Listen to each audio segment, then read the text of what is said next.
너 왜 신여진 회장님 방에서 나와? 신방울은 최명지에게 물었습니다.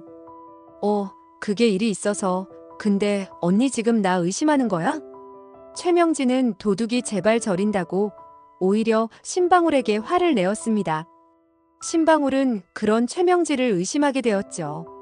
오늘은 신여진 집에서 가정부 역할을 맡고 있는 신방울이 어떤 지혜로운 방법으로 최명지를 감옥에 보내게 되는지 말씀드립니다. 악당 최명지와 그녀의 딸인 윤세영은 어느 날 신여진 회장의 눈물이 담긴 모습을 목격하며 관심을 가지게 되었습니다. 신여진의 눈물은 두 사람에게 단순한 호기심을 넘어 공포와 불안을 안겨주었습니다.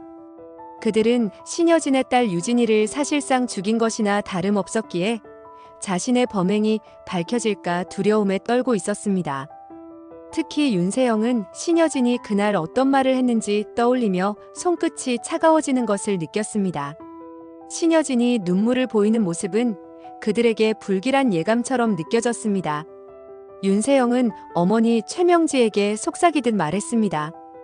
엄마, 신 회장님이 왜 저렇게 우시는 걸까요? 우리 일이 드러난 건 아닐까요? 최명지는 고개를 저으며 낮은 목소리로 대답했습니다. 걱정하지 마라. 하지만 신여진이 받은 그 편지가 문제야. 신여진은 유진이가 사고로 사망했다는 비보를 전해 들었으며 더불어 유진이에게 아들이 하나 있다는 소식까지 접하게 되었습니다. 그녀는 자신의 방 창문 너머로 펼쳐진 도시의 야경을 바라보며 가슴을 쥐어뜯을 듯한 슬픔을 억누르려 했습니다. 그녀의 방은 평소와 다름없이 정돈되어 있었지만 그날따라 그녀의 마음은 어지러웠습니다. 탁자 위에 놓인 사진첩 속 유진이의 어린 시절 사진이 그녀를 더욱 아프게 했습니다. 한참 동안 사진을 바라보던 신여진은 이내 눈물을 닦고 금고 쪽으로 걸어갔습니다. 금고 속에는 유진이의 마지막 흔적이 될지도 모르는 편지가 담겨 있었습니다. 그녀는 금고를 단단히 잠그며 다짐했습니다. 끝까지 버틸 거야. 내가 왜 떠났는지 반드시 밝혀내고 말겠어.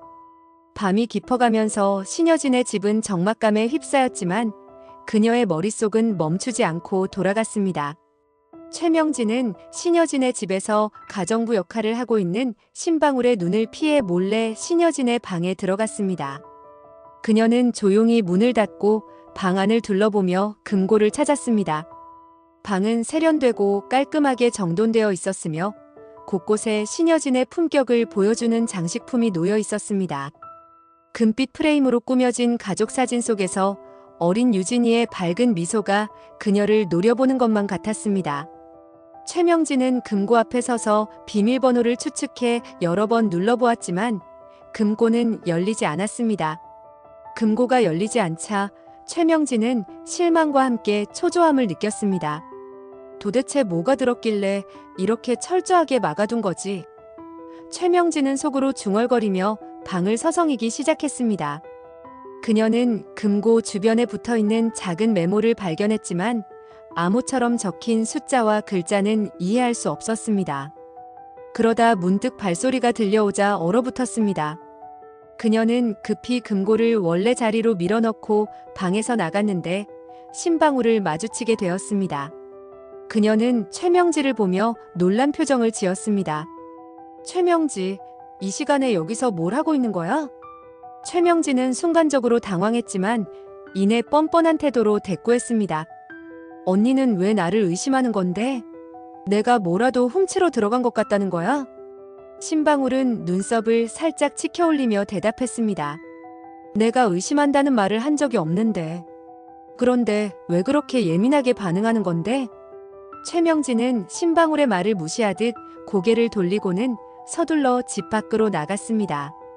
그러나 신방울은 그 순간부터 최명지가 숨기고 있는 것이 있다고 확신했습니다.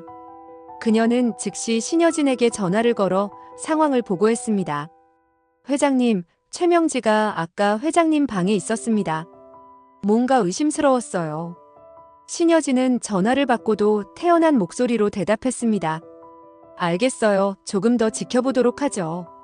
최명지는 집을 나선 뒤 사람을 고용해 신여진의 금고를 열고 그 안에 있는 내용을 확인할 계획을 세웠습니다.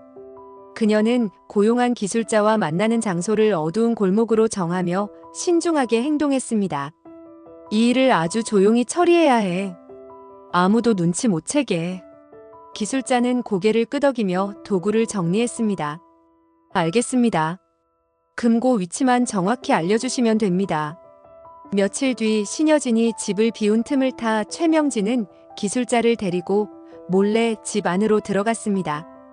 기술자는 금고를 몇 번의 시도 끝에 열었고 최명진은 조심스레 금고 안을 들여다보았습니다. 그러나 그녀가 마주한 것은 놀랍게도 CCTV 카메라였습니다.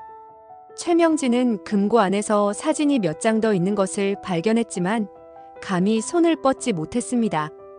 알고 보니 최명지의 수상한 행동을 눈치챈 신방울이 이미 신여진의 방에 CCTV를 설치해 놓았던 것이었습니다. 최명진은 충격에 휩싸였고 이 사실을 뒤늦게 깨달았습니다. 하지만 이미 늦은 상황이었습니다. 최명지가 집을 떠난 뒤 신방울은 CCTV 기록을 다시 확인했습니다. 그 안에는 최명지가 금고 근처를 서성이며 수상한 행동을 보이는 장면들이 명확히 찍혀 있었습니다. 신방울은 이 자료를 신여진에게 전달하며 말했습니다. 회장님, 이건 단순한 침입이 아닙니다. 이건 무언가를 계획하고 있는 사람의 행동입니다. 신여진은 CCTV 영상을 다시 재생하며 분노를 억누르려 애썼습니다. 최명지가 대체 뭘 노리고 있는지 알아내야 합니다. 신방울은 금고를 열려는 최명지의 범행이 담긴 영상을 신여진에게 보여주었습니다. 신여진은 영상을 확인하는 순간 큰 충격과 배신감에 휩싸였습니다. 그녀는 최명지를 향한 분노를 억누르지 못하며 입술을 깨물었습니다. 최명지, 내가 감히. 신여진은 곧바로 행동에 나섰습니다. 그녀는 최명지가 유진이의 사고와 관련된 핵심 인물임을 깨닫고 철저히 뒷조사를 진행했습니다. 경찰과의 협력을 통해 모든 증거를 수집한 신여진은 결국 최명지와 윤세영의 모든 악행을 세상에 드러냈습니다. 최명지와 윤세영은 법정에 서게 되었고 모든 범행이 밝혀져 무기징역을 선고받았습니다. 감옥에 수감된 두 사람은 그들의 악행이 가져온 결과를 뼈저리게 깨닫게 되었습니다. 한편 신여진은 신방울에게 깊은 감사를 전하며 눈물로 고마움을 표현했습니다. 당신이 아니었으면 저는 끝까지 이 사실을 몰랐을 거예요. 정말 감사합니다. 신방울은 겸손히 미소 지으며 답했습니다. 제가 할 수 있는 일을 했을 뿐입니다. 회장님이 끝까지 버텨주신 덕분입니다. 그 후 신여진은 딸 유진이의 아들인 은총이를 찾아냈고 그를 품에 안으며 감동의 눈물을 흘렸습니다. 그렇게 그녀는 슬픔을 딛고 다시 일어서며 새로운 삶을 향해 나아갔습니다. 신방울의 좋은 활약으로 최명지와 윤세영이 천벌을 받기를 바라신다면 구독과 좋아요를 부탁드립니다. 소중한 시간 내주셔서 감사합니다.